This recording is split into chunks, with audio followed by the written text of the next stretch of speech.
So you built a very successful career as a research scientist in Paris, and you obviously went on from your postdoctoral studies with Słonimski to then perhaps you could tell us a bit more about your burgeoning career in Paris. Again, it was the Słonimski lab was a very strong genetics lab, especially cytoplasmic mitochondrial genetics, chloroplast genetics to a lesser extent, and it had a strength that I hadn't had during my PhD.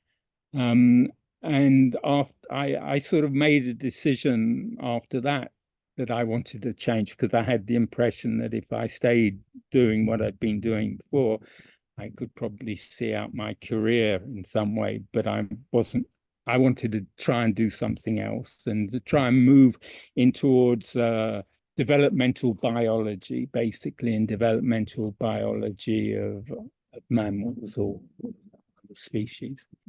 It wasn't planned like this, but when I went to see Słonimski to say that I didn't want to stay, then he said to me, well, I've heard that Francois Jacob is moving over from working on bacteria and working on control systems like this. He's going to start up a lab working on mammalian biology. Why don't you go and talk to him? And I did a second postdoc in Jacob's laboratory.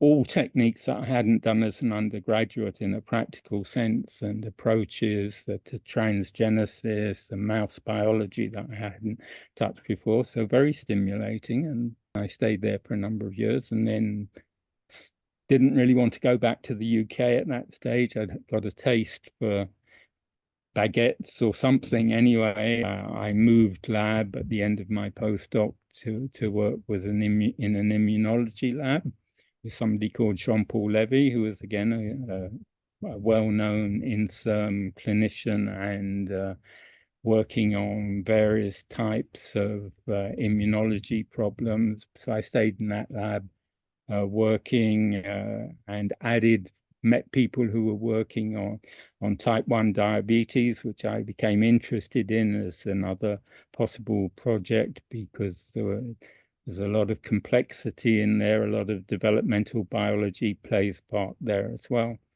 And so that was, I sort of came to the end of my period in Jean-Paul Levy's lab at the Hôpital Cochin and moved back to Pasteur to set up my own group.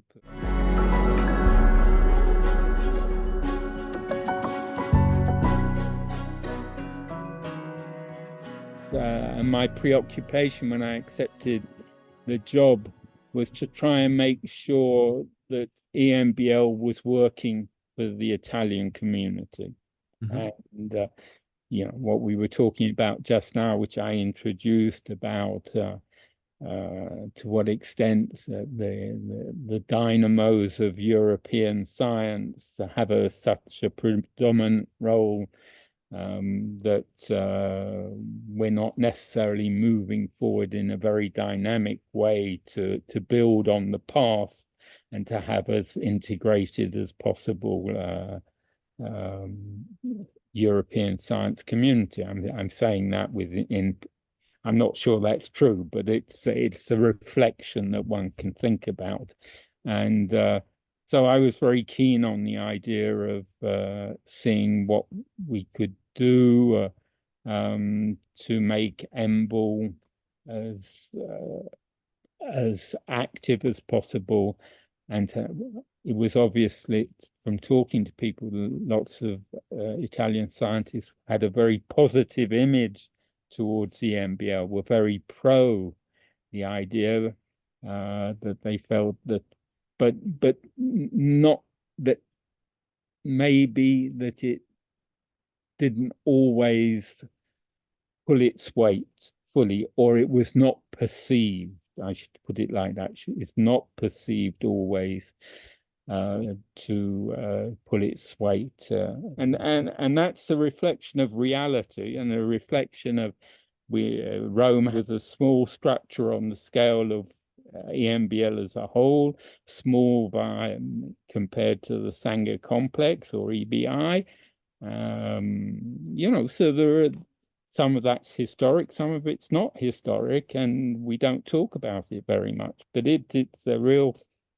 really is important because one of the things the EMBL has to be doing is doing all this training and doing all these things which are great, but it has to be known to the general community at all levels and not only the top scientists. That's always a challenge to do. So I think there's always a tendency to, for people in the center to not look beyond there. But then it is incumbent to, I think, all of research scientists who receive public money, which EMBL does, as you know, as I do, working in a university, to communicate. And I think that's a really interesting challenge to adapt to the way. I mean, there are, I'm sure it hasn't escaped your attention, there are elections going on in this week alone in the UK, as well as in France and soon in America and around the world,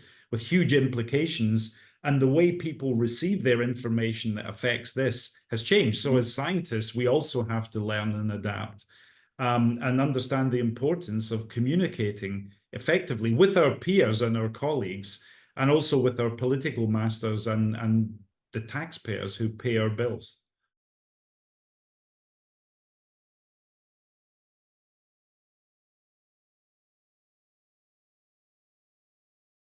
EMBL at a couple of crucial periods has been very important to my development as a scientist, or the possibility that I had of evolving. It provided, first of all, a meeting place, a center, a pole of excellence where one could go without necessarily knowing too much about it. And within a few weeks or a month, one had made a step forward in one's ability to appreciate what was going on in the field, but also of people to contact, at various points, which means that you come out of a very small lab, having been completely dependent, or almost completely dependent on publications and maybe one or two lectures, but not with the capacity necessarily to meet the people. And there you were meeting important people, but you were also meeting people the same age of you, with the same frustrations, often maybe with a more advantageous background, but it was a way of sharing and inputting into that system and being acknowledged by that system. And that's an incredible richness that's part of an education process that, my career would certainly have been very different without that. And the fact that it's European based and sort of was aware of the weaknesses and the strengths of European science, the diversity within different countries, linguistic and other cultural, and opens up enormous, enables us to try and move forward to sort of make the things a little bit more dynamic in Europe, but also enables us to look around and participate actively in that process. And that's great, very, very important.